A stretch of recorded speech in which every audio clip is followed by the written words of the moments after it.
What's up and Happy New Year's everyone for another chapter review for Star Strike It Rich, the first chapter of 2025 for Star. How's everybody feeling about that? I hope you had a great New Year's and all that fun jazz. Is 2025 going to be better than your 2024? Wait to see what happens, I suppose, right? So this chapter, I already read the chapter. We started off, it's just basically pretty much a setup, but we do already get underway with the fight. It's a Hina fight. Now, you guys know that I'm not the biggest Hina fan, just because that character type, I've never been a huge fan of. They're never my favorite character. They work well for the story, and in this particular instance, Hina works, the Revolution Princess herself, works quite well for this story. It works very well in the same sense that, once again, the parallels to the Bloody Monday series. I hope you guys, if you enjoy this series or anything to do with that sort of religious cult side plot, you will love Bloody Monday. Bloody Monday is a fantastic series. However, it's definitely hugely influenced by that. I would not be... Yeah, I'm completely convinced that somebody, Sandro, read Bloody Monday before making this manga. Now, that all being said, Hina works very well for the story, and though she's not one of my favorite characters, she's obviously so far the undisputed strongest female character or, fighter in Star. So it's always exciting to see her fight and stuff like that, and the choreography is always really cool. Plus, she's going up against one of the other, children, whether it's J or K, or sorry, that's Bloody Monday. But yeah, she's going up against one of the other stars. She's going up against one of the other children and stuff. So this should be interesting. The fight does get underway here. And she's sporting a new costume with a bit of a reference. I believe this is the guy who promoted Gozo in the Kengan Annihilation for United clothing. I think I have that all right. I could be wrong on that one. But I'm pretty sure, even if I'm wrong about the names and the representative fighter, this is definitely a reference to another Ashura, one of the big time names and stuff like that, because it's remarked that that's the case. Ichike even says, like, oh, the new outfit is really nice, they're talking about it being cute and sexy. It's got the skirt, little star sort of tube top thing, well, not tube top, just sort of a cut off sort of idea, and it works for her. She's still got the UFC gloves and all that fun jazz, and as I said, Ichike even says, hey, Nozami, why don't you try that on sort of idea. I can totally see Ichika swinging both ways. She swings for the fence. There is her batting average is no lines. 100% she's hitting it. Sort of idea. And Nozami even says it's funny the way she remarks this. It's like, me? Hell no. She doesn't say, because it's like, it's too girly or it's too this or too that. She says, I want to fight, not get laughed at. So she thinks if she went out there, even if she's a great fighter and stuff, it's like we've seen her in, the oversized sweats and in the fitted fighting gear and stuff. She's not a girly girl. So for her, I have a feeling like she would be the type of woman who's kick-ass and all that stuff, but she'd be super embarrassed to buy anything from Victoria's Secret. You know what I mean? She's more practicality and stuff like that. She's not, looking for the cute and the sexy, the two words that design the uniform, right? So I sort of get that from Nozami, and respect on that as well. Respect from both sides. Ichika's remark, like, you could probably pull this shit off. You got a good body and stuff. And Nozami going, that's not my thing. So, but it definitely works for Hina. Hina's style, Hina's attitude and stuff like that, right? So either way, so she comes out and stuff like that, and the panel, the doom. We get the aura, nice aura shot, full page spread. This is what we were looking for, and I didn't realize that this little bitch was actually that. She looks so much taller in this one panel than I think she actually is. She looks so fucking tall here. Like, if you told me this bitch was 6'1", I would buy it, but she's like 4 foot fuck all. She's a hobbit, So the fact that she comes out strutting her stuff, stomach exposed, looking chiseled, and it's a great shot. I'll try to use it for the thumbnail if I can. But it's funny that she just comes out with this doom and this tall, demeanor and stuff, and then it's like, oh, but it's still just, it's Rey, right? It's the crazy broad. It's the crazy broad with the terrible haircut. Once again, cut bangs are the worst. There are two styles that have never worked, even on the hottest women in the world. the tight bun where there's no hair coming out and all the hair is pulled back and all that shit, right? Into a tight, I'm working in the food industry, I might as well wear a hairnet bun, and cut bangs. They've never looked good on anybody. Man, woman, or anything in between. So, yeah. Once again, total, like, it was like, oh, she's so badass. And then I saw the bangs and I went, no. Kick her ass. Kick her ass.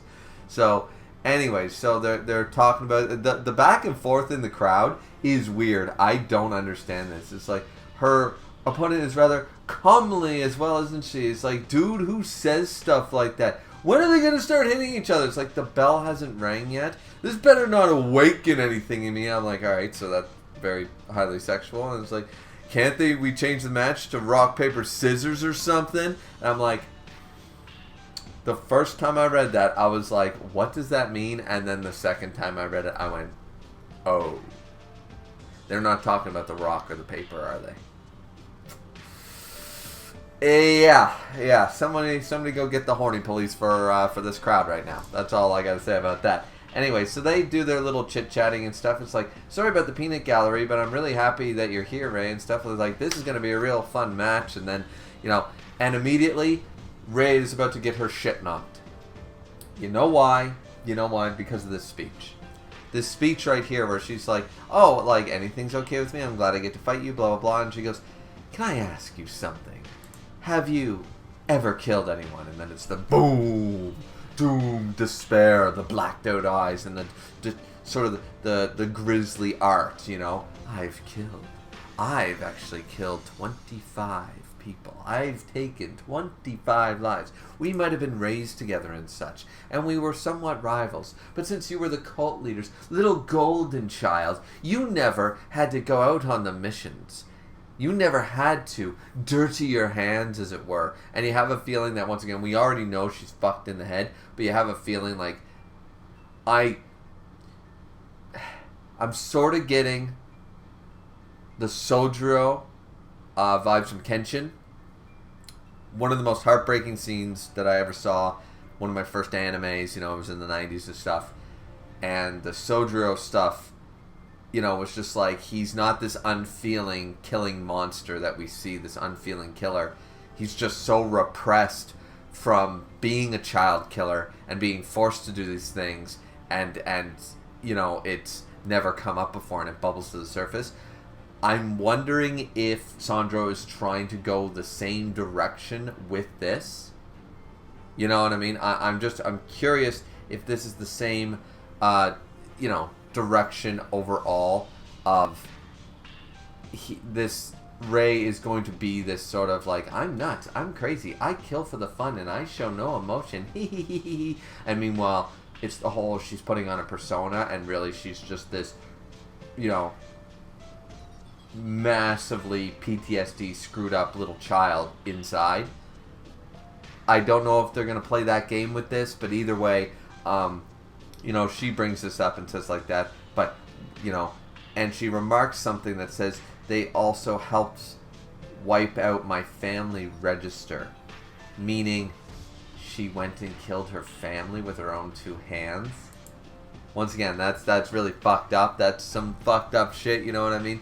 So, everything, and she remarks that even after, we disbanded and the cult was no more, I kept honing my skills. I've killed and killed. I have outclassed you completely. I've killed over 24 people, 25 people, and I don't think you've ever killed a soul. So my art of killing is so much more vast than yours. You can't comprehend my killing instinct. And I'm just like, whenever, in any series, when a character talks about themselves in this regard, unless you are the man, Lionson of Pride, Escanor him fucking self, this speech always means you're going to get your shit wrecked. Because you talk a big game and you know nothing about your opponent really. This happens every time. There is a subtle difference. There is a subtle difference from someone talking a speech like Kuroki to Rahito and stuff. When they talk down to them and says, you can't hit me because you're weak. They don't talk up their game like, I have trained in the mountains for 40 years. I, Kuroki, I have the Devil Lands. I am perfection. My karate is so superior to any martial art. They don't talk about themselves. It's not a narcissistic speech. It might be arrogant speech, but it's not a narcissistic speech. And what Rei is doing here is a narcissistic speech. And that always speaks for failure unless you're Escanor. Unless you're Escanor, it does not work, okay? It just does not work. And she's about to get her shit right. Because every time somebody talks a big game, it's like, boom, bet you didn't see that coming. Slam, you know? They usually get a few good hits off, which is what happens in this chapter. But, yeah. Yeah, no, this is not going to go down that way. I guarantee you. Because, you know, Hina's like, so, are you going to keep talking? Like, she's all, I have killed. I have massacred. My ability to kill. And I can't wait for your blood. That's great and all, but is this monologue done anytime soon? You don't have the charisma of Aizen or Shishio or anybody I want to listen to. And you haven't used racial slurs like Frieza or anything. So at this point, I'm done. Like, can we get to the fight already? You know, so it's like, yeah, I was like, oh. And then she's like, oh, yes, of course we can. And then she stands up as though, once again, she looks so much taller. Have we gotten a data book on this? Like, how tall is she supposed to be? Sometimes she looks like she's the size of a fucking hobbit, and now she stands at full height. I'm wondering if she's taller than I am, for Christ's sakes. You know? So, anyways, they're just like, yeah, it's going to be a big problem if you can't kill me, and she's got that vibe. Now, we see Natsumi there after her fight with Nozomi, looking on to this fight and stuff, and saying, that chick is really bad news. Like, when I encountered her and stuff like that, it was like, it got me chilled down to my bones. You could not pay me enough to get in the ring with her. So we're setting her up that she's very dangerous, that she will go for the blood, she will go for the kill. And in underground fighting, it's all about winning the fight, similar to like the movie Damage and stuff like that. It's all about winning the fight. You can beat a guy to death. You can make them black and bloody and stuff like that. You can beat them to death. But if it's not necessary, that's not your goal. Your goal isn't to kill your opponent. Your goal is to beat the shit out of your opponent.